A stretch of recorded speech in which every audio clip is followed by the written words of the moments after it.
painel Observatórios, Tecnologias e Democracia, né, desafios contemporâneos, cenário contemporâneo.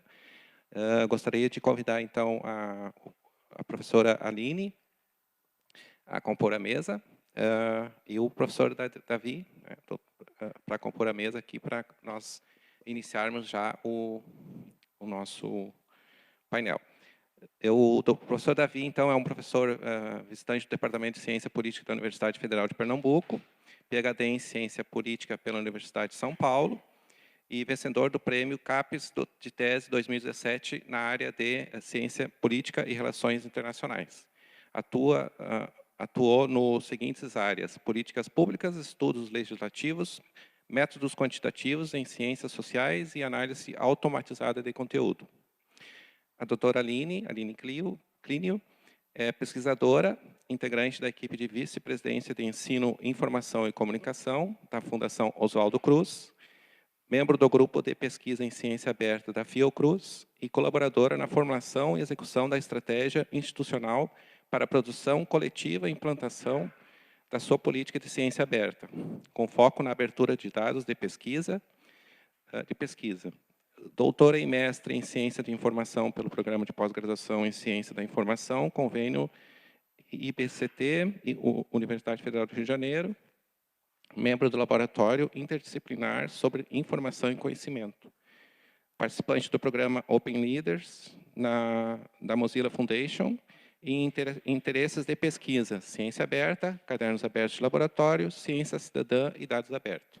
Então, sejam bem-vindos então, ao nosso seminário. É um prazer, né, a gente ter vocês como painelistas. E já passamos, então, a palavra para a Aline para iniciar o seu painel.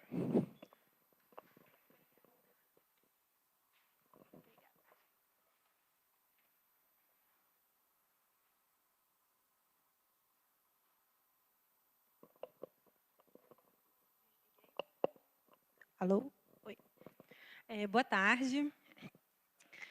Estamos chegando na última atividade, né, do evento. Espero que a gente mantenha o ritmo e interesse, né? Queria agradecer ao convite e pedir desculpas de não poder ter vindo no dia anterior. Eu estava viajando, cheguei praticamente de um voo emendando em outro.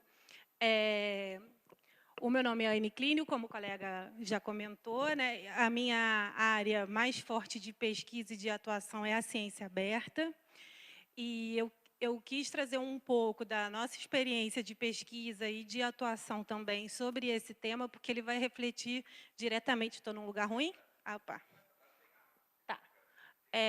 Porque a ciência aberta ela vai refletir diretamente no nosso acesso e poder de reutilização de informação e dados, que eu acho que é a matéria-prima do trabalho de um observatório, né? Então, bem, quem somos nós, né? Na verdade, eu trabalho atualmente na Fiocruz, dentro de uma vice-presidência que está motivando a sua comunidade científica para debater uma política de dados abertos. A gente vem sofrendo, né, uma série de exigências em relação à abertura de dados. O momento atual da ciência aberta é a abertura de dados. Mas aqui eu não venho representando a Fiocruz, eu venho representando outro chapéu, que é de membro de um grupo de pesquisa que chama LINC, Laboratório Interdisciplinar em Informação e Conhecimento, da área da ciência da informação, ligada ao IBICT, Instituto Brasileiro de Informação em Ciência e Tecnologia. Esses são os meus companheiros, são alunos de mestrado, doutorado, pós-doutorado, doutores, professores, e a gente vem se dedicando ao tema da ciência aberta, especialmente a questão da inovação cidadã, né? Como que os cidadãos podem participar das políticas e construir conhecimento e novas realidades. Eu trouxe aqui um artigo que a gente escreveu em 2014, não por questão de ego, mas por uma retrospectiva da ciência aberta, porque há 5 anos atrás, quando a gente começou a trabalhar esse tema no Brasil, a gente tinha muita dificuldade de definir o que era ciência aberta. Então, a gente definia falando coisas que estavam embaixo de um guarda-chuva da ciência aberta, principalmente o acesso aberto à literatura científica e o acesso aos dados também de pesquisa, né? Acho que quem conhece um pouco do tema tem aquela imagem daquele guarda-chuva que eu, particularmente, já tenho até certa implicância de tanto já ter visto. Então, em 2014, a gente estava tateando esse assunto, tentando entender qual era essa proposta de abertura de conhecimento, né, que estava chegando para além do acesso ao resultado final da pesquisa, em forma de tese, capítulo, dissertação, artigo, e agora querendo saber os dados, né? Eu, particularmente, estudo cadernos abertos de laboratório, então é algo um pouco mais radical ainda, que é você compartilhar em tempo real aquilo que você ainda está em processo de desenvolvimento. E aí, nessa época, em 2014, a gente descobriu esses autores que eles falam sobre as escolas do as escolas da ciência aberta, porque era uma pesquisa com os pesquisadores, por que eles aderiam à ciência aberta, qual eram as intenções, as motivações deles. E aí a gente, por que isso? Porque a ciência aberta virou a palavra do dia, né? Todo mundo fala da ciência aberta, mas de que ciência aberta a gente está falando? Quais são esses atores? Quais são as suas intenções, as suas estratégias, as suas ferramentas, quais são os objetivos, né? E aqui eu listei uma série de coisas que a gente escuta, a ciência aberta cabe tudo. Né? Então, cabe melhorar a comunicação entre os pares, aumentar a eficiência do processo, maximizar o recurso, garantir a reprodutibilidade de experimento, inserir a sociedade na produção do conhecimento, dar respostas mais velozes e melhores, enfrentar problemas complexos, maximizar estoques de conhecimento confiável. Tudo cabe na ciência aberta. Então, o que tudo cabe é o que é. Vira uma coisa amorfa. E a gente está debatendo que ciência aberta a gente quer, principalmente desde uma perspectiva da América Latina, porque todo esse debate vem muito orientado pelos países já desenvolvidos, pelos países do Norte, com as suas demandas, inclusive sobre os nossos dados. Então, tem um autor que eu gosto muito, que ele fala que a ciência aberta parece que esse abrir é uma ação autorregenerativa da ciência. Só a abertura já vai consertar tudo aquilo que estava errado no fechado da ciência. E aí, quais são os riscos da ciência aberta, né?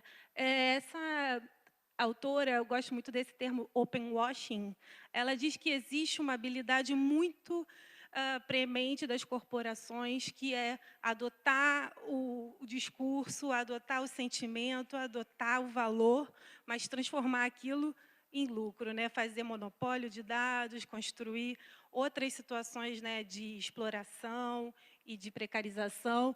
Então, ela diz, a capacidade das corporações em adotar rapidamente a linguagem e as imagens para parecer amigável, progressista e inovadora, sem que haja uma alteração estrutural relevante e positiva na direção da justiça social.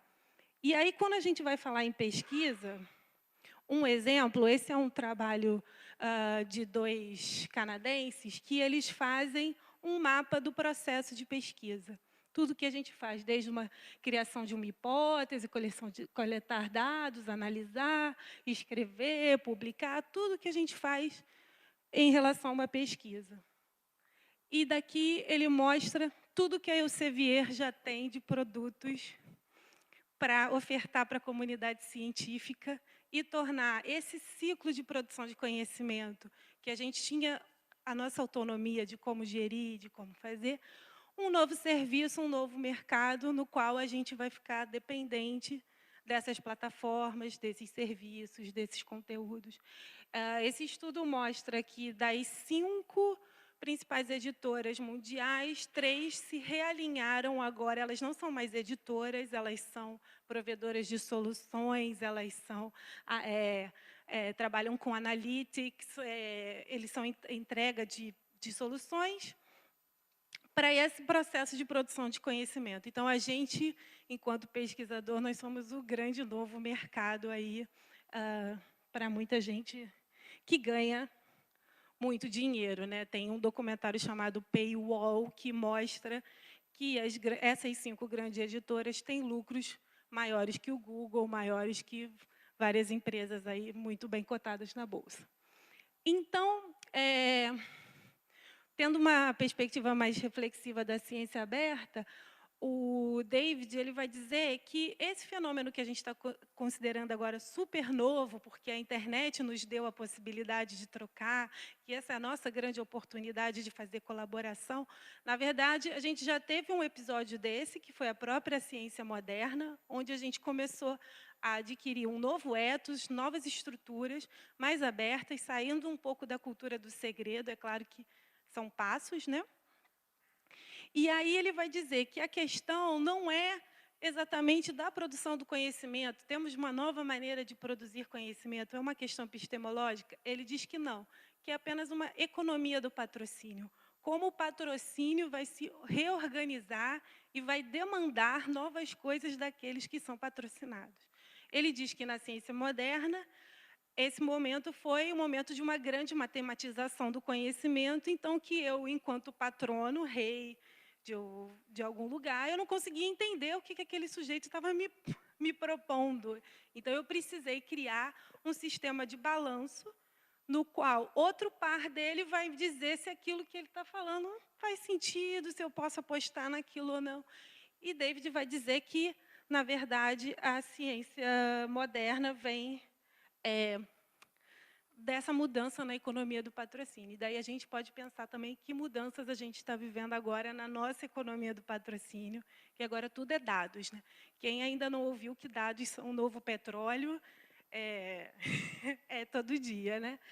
Então, para David, o desafio dessa ciência aberta, quer dizer, que é um desafio que vem desde a ciência moderna lá, dos seus primórdios, é equilibrar dois sistemas, porque esse sistema depende da disseminação de informação, eu preciso liberar informação, porque informação é a matéria-prima do cientista para produzir novo conhecimento, né?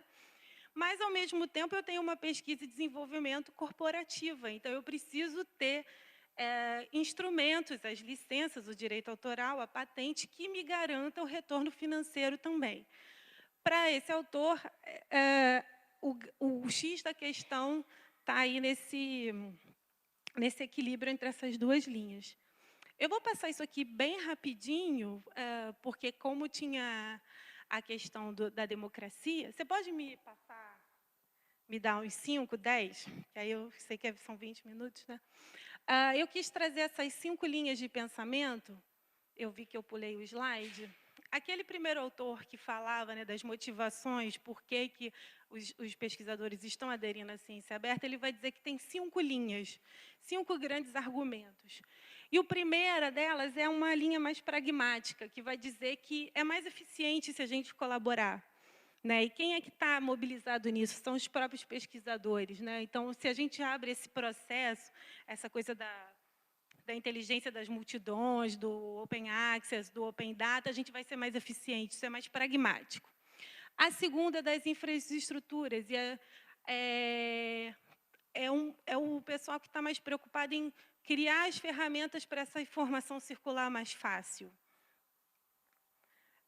Depois a gente tem o pessoal das métricas, né? Porque o grande dilema atual da ciência aberta é que a gente ainda está na transição. Então, como que eu continuo produzindo conhecimento com um determinado tipo de valoração, né, pelos meus pares ou pelo próprio sistema de ciência e tecnologia, e faço uma aderência à proposta aberta. A gente ainda está no meio do caminho. A pública é uma escola que vai dizer, que vai enfatizar a necessidade da ciência ser compreensível às pessoas, sair do hermetismo, sair da linguagem do jargão. Não necessariamente tem a ver só com divulgação científica no sentido de tradução, mas realmente ser mais dialógica. E, por fim, por conta do tema do evento, né, a escola democrática, que ela vai destacar que o conhecimento ele não é distribuído de maneira igual. Então, eu preciso trabalhar com os pesquisadores, com os políticos, com os cidadãos, né, para que ele fique livremente disponível para todo mundo. E aí a gente vai ver essa noção de que o conhecimento é um direito humano. E eu acho interessante, para o momento atual que a gente vive, olhando em retrospectiva, né, que os autores dizem que que nessa escola existe um pouco a ideia de que, se eu levo mais ciência, eu trago mais luz àquele, bem iluminista no mesmo, né? Então, eu vou trazer informação e aí as decisões vão ser mais acertadas, porque eu tenho base para tomar atitudes, né? E sempre esse vínculo que a gente vai ouvir muito na ciência aberta, a relação com o financiamento público. Se foi pago pelo cidadão, o cidadão tem que ter direito a acessar esse conhecimento. Daí eu trouxe aqui, tentando fazer alguma relação com os observatórios, né, uma experiência que a gente teve prática, que foi o projeto Ciência Aberta Ubatuba. Foi um projeto de pesquisação de 2 anos, em que um grupo de pesquisadores, alguns já moravam em Ubatuba, o Henrique, que me convidou, né, que fez a linha aqui entre a gente, foi um deles, o Henrique Parra. E a gente ficou 2 anos nesse território, que é um território que tem uma série de conflitos, é um município que está no meio do Rio de São Paulo, 80% em parque ambiental de preservação, a população caiçara, população quilombola, população indígena, turismo predatório, exploração de pré-sal da Petrobras, Angra dos Reis ali do lado. E a gente acompanhou o processo de definição de um zoneamento ecológico-econômico, que era simplesmente dizer quem poderia ter uma atividade econômica em que região sem abalar aquele ecossistema inteiro, né? Então, foram 2 anos de pesquisação, tinha a participação do Observatório de Territórios Saudáveis e Sustentáveis, né? E foi bastante interessante, porque esse projeto veio de uma rede canadense, o apoio, que trata a ciência aberta e colaborativa, porque eles acham que a hipótese deles é que o aberto não dá conta de tudo, em temas de território. Então, como que um território lida com essa questão da ciência aberta para o seu próprio desenvolvimento? E a hipótese deles era que a ciência aberta poderia trazer riscos àquele território ou àquelas pessoas. Existiria também a possibilidade de efeitos negativos, né? Na prática, a gente viu uma situação assim interessante, mais ruim, né, digamos, porque nesse processo de definição de política, o que está em jogo é o dado, o que está em jogo é o mapa, o que está em jogo é o estudo ambiental feito por alguém, encomendado por uma secretaria, por um ministério, que vai dizer, né, com toda a autoridade da ciência, como é aquele território, quais são as atividades, quem pode fazer o quê. E você tem todo um processo político em que a população não participava, ou participava de maneira muito teatral, pro forma, não se sentiam representados desse processo. E a gente viu que existia uma... Quando eles se depararam com o mapa feito por esses estudos ambientais, eles falaram, eu não estou aqui. Isso está errado, não é assim. Quer dizer, eles tinham conhecimento situado daquela situação, daquela região, mas nada daquilo foi levado em consideração, porque os especialistas é que determinavam o que acontecia ali, né? E aí existe, dentro do observatório, um esforço de produzir mapas alternativos, mapas a partir do conhecimento local, e existiram situações em que você mostrar a existência de uma coisa trouxe problema. Alguém chegou lá, isso existe nessa região? Isso é uma infração. Vamos multar, vamos tirar essa pessoa.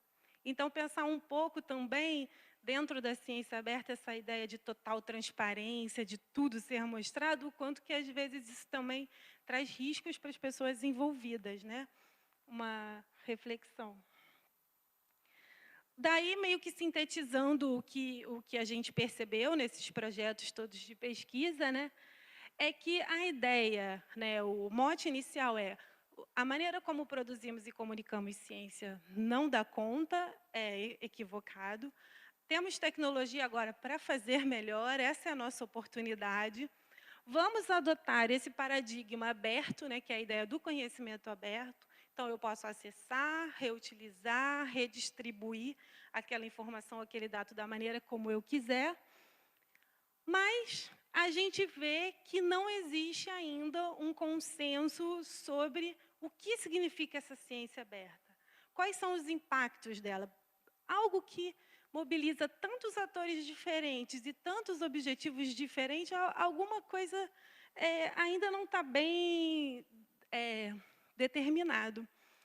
E daí, já trazendo um pouco da experiência da Fiocruz, assim que eu cheguei na equipe, eles tinham produzido esse relatório. Porque, na medida que uma instituição de pesquisa começa a receber demanda dos seus financiadores para... Você tem que abrir dados, o pesquisador agora, se não publicar, tem que publicar os dados. A Fiocruz quis entender um pouco do que estava acontecendo. Então, a equipe fez um estudo exploratório em 6 países considerados líderes, mais a União Europeia e o Brasil, para entender a ciência aberta. E o que a gente percebeu foi muito diferente, isso é 2017, muito diferente de 2014. Em 2014, enquanto a gente não conseguia definir muito bem o que era ciência aberta, parecia uma coisa meio de pessoas muito alternativas, aqui a gente já estava vendo um alto grau de institucionalização. Então, você já tem política nacional em Portugal, na Holanda, na França, você já tem agentes de fomento, né? No Brasil, a FAPESP já pede plano de gestão de dados para financiar projetos, mas você tem, na área da saúde, o NIH, a Wellcome Trust, a Bill e Melinda Gates, os principais players internacionais estão demandando a questão da abertura de dados. Você tem também esforços de governo aberto. No Brasil, a Iniciativa pelo Governo Aberto, que reúne uma série de instituições públicas, esse ano adotou a ciência aberta como um dos seus grandes temas, e a Fiocruz, com outras instituições, vai fazer o primeiro encontro nacional de governo aberto e ciência aberta, para tentar fazer aproximações e debates em relação a 2 movimentos que estão tentando abrir informação. Você tem muitas políticas de abertura de dados, você tem excepcionalidades para o caso da saúde, né, porque a gente está lidando essencialmente com dados pessoais e sensíveis. E a gente percebeu também onde está o nosso cobertor curto, né? Um grande investimento em criação de infraestrutura e capacitação de pessoas. A gente tem colegas na Universidade do Minho, em Portugal, que eles são os coordenadores do programa de formação em ciência aberta para a comunidade europeia, e eles falam, eu não sei por que vocês ainda estão conversando sobre isso, porque, na verdade, na minha instituição, eu tenho filas de espera para ser capacitado. É uma demanda absurda por capacitação e infraestrutura, com valores muito altos. Aí, meio que para finalizar, eu queria trazer alguns debates que eu tenho acompanhado recentemente. No último mês, eu tive nesse evento, que é a OpenCon Latam, um evento satélite de um evento que acontece no norte, né?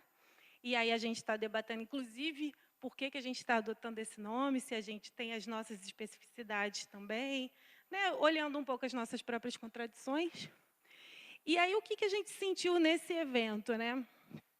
Que toda essa dinâmica está vindo de países que têm uma estrutura e uma tradição muito diferente da nossa. E até que ponto a gente vai assumir esse discurso como nosso sem ter as mesmas condições, né? Com uma ciência sendo combalida o tempo inteiro, né? A gente teve menos de 12 mil bolsas esse ano. E aí, como você vai fazer ciência aberta se às vezes seu e-mail nem funciona? Né? Qual é a infraestrutura que você tem? Qual é o apoio de capacitação jurídico, de questões da própria informação, de indexação, de catalogação, de metadados, enfim. Então, a gente, pensando nessa assimetria também de um outro ponto de vista mais político, a gente vai se tornar doador de dados para outras infraestruturas? A gente vai abrir por abrir? Em que medida a gente tem que fazer aí os nossos termos e condições nesse diálogo com outros atores mais fortes, né? Um segundo ponto que a gente debateu bastante também foi essa nossa dificuldade de exercer uma interdisciplinaridade e de trabalhar com outros tipos de conhecimento, né? Quando a gente falou lá de Ubatuba, a gente está falando, no primeiro ano, a gente viu que apenas 50% da produção dos últimos 5 anos sobre Ubatuba estava em acesso aberto, pouquíssimos pesquisadores voltavam ao campo para relatar o que tinha sido encontrado, né? E assim, o quanto que as pessoas eram ouvidas e o quanto que elas estavam participando desse processo.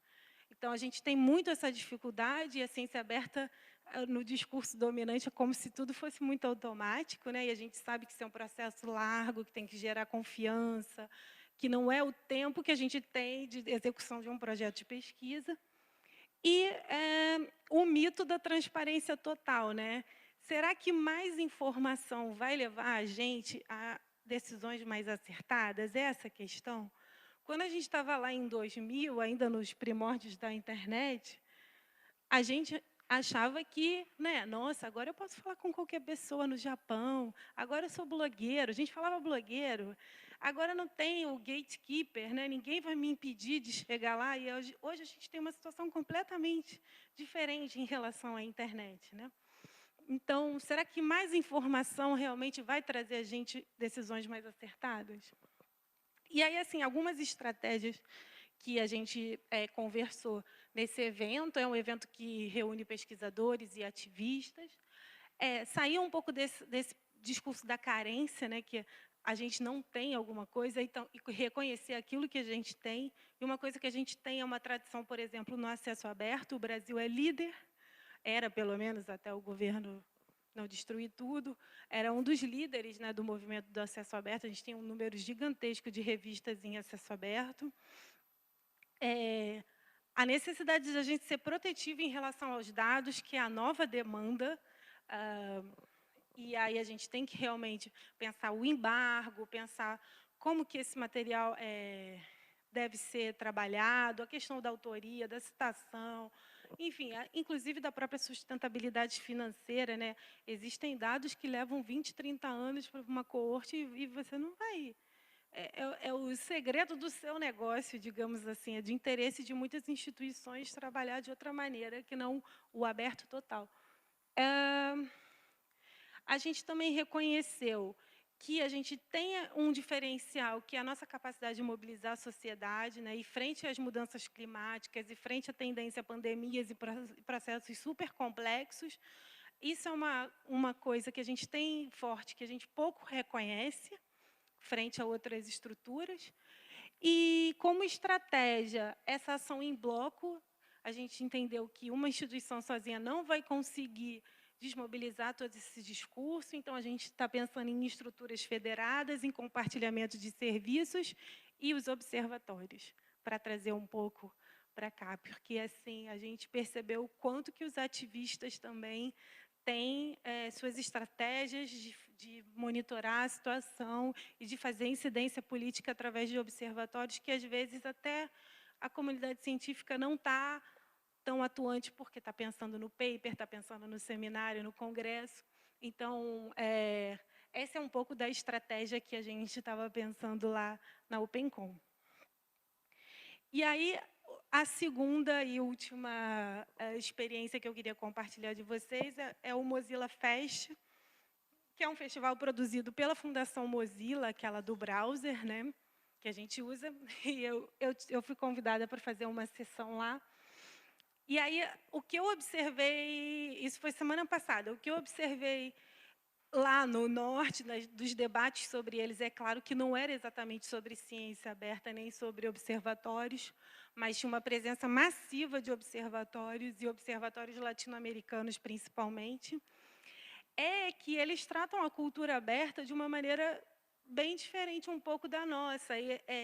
A gente está tratando, às vezes, mais os aspectos relacionais, os aspectos das relações de poder, de quem define a governança, e eles têm uma visão mais meritocrática mesmo. É quem faz o melhor código, quem tem o protocolo correto, qual é a licença, e o humano fica um pouco mais fora desse debate, né? E aí, assim, que aberto é esse? O aberto que só os doutos conseguem estar lá, né? Que a gente não consegue dialogar com a diferença. Quem já teve uma experiência de estar na comunidade de software livre ou simplesmente escrever um verbete da Wikipedia sabe que a primeira coisa que vai acontecer é alguém te dar um safanão.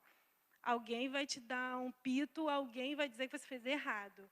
E é muito ruim, são comunidades muito misóginas, com muitos problemas sérios, por mais que os produtos sejam muito importantes, eles precisam olhar isso de frente, porque as soluções não são só deles, né? O monopólio não é deles. Mas o que eu reparei lá é que eles estão muito mais atentos agora a esses aspectos de convivência, eles estão tentando interagir mais. Então, os guias de conduta, como que você deve se comportar com a diferença, como que você deve agregar o conhecimento do outro, estão sendo muito valorizados. E, além disso, a descentralização do evento, né? Quando se faz um evento em Londres, significa que um bando de gente não vai poder ir. Porque não vai ter dinheiro, porque se ganhar a passagem não vai conseguir se hospedar, não vai conseguir o visto, ou não vai conseguir falar a língua. Então, enfim, eles também estão pensando essa questão da descentralização como uma estratégia para ser mais democrático. Outra coisa que eu percebi é uma preocupação, né, com esse desenvolvimento da internet. Como eu já falei, em 2000 a gente achava que todo mundo ia falar com todo mundo, e íamos produzir conhecimento aberto e colaborativo, e não teríamos mais nenhum tipo de fronteira. E o que a gente está vendo é quase que o futuro distópico de tudo isso, né?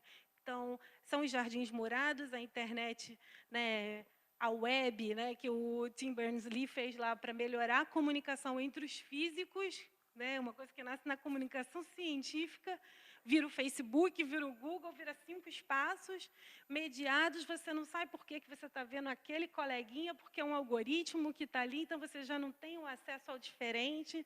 A gente sabe que essas estruturas são estruturas que reproduzem preconceito, né, para caramba. Quem não viu essa semana passada o termo professora no Google significava mulher que iniciava os homens sexualmente. A definição do dicionário do Google, enquanto professor é professor, né? Enfim, então a gente está vendo o discurso do ódio, a gente está vendo a vigilância do Estado sobre as pessoas, porque o processo de datificação, a gente está o tempo inteiro produzindo dados de maneira inconsciente, inclusive, né? E aí, como que eles estão tentando trabalhar um pouco isso? É esse movimento por uma internet saudável. E aí, novamente, vem o papel dos observatórios, porque são os ativistas, às vezes de maneira informal, precária, que estão monitorando e produzindo relatórios, inclusive para a Unesco, para órgãos oficiais, sobre o estado da internet, né, o rumo da internet. Então,